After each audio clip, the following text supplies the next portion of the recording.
America में खतरनाक हवाई हादसों का सिलसिला थम ना सका।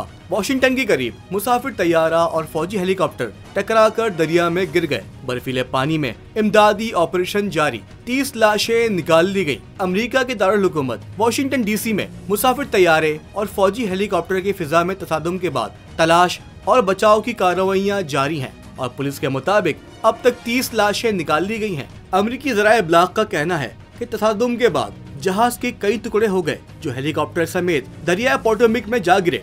इस तसादुम में हेलीकॉप्टर का बेशतर हिस्सा सलामत रहा। हादसे का शिकार होने वाले मुसाफिर बरदार तैयारे में अमले के अरकान समेत 64 अफराद सवार थे। अमेरिकी महकमा दिफा के मुताबिक फौजी हेलीकॉप्टर वर्जीनिया के फोर्ट बिलोवायर अड्डे से उड़ा था और इस पर 3 फौजी सवार थे। रेस्क्यू हुक्काम के मुताबिक अब तक 30 अफराद की लाशें निकाली जा चुकी हैं। ताहम अब तक किसी के जिंदा बच जाने की इत्तलात मौसूल नहीं हुई।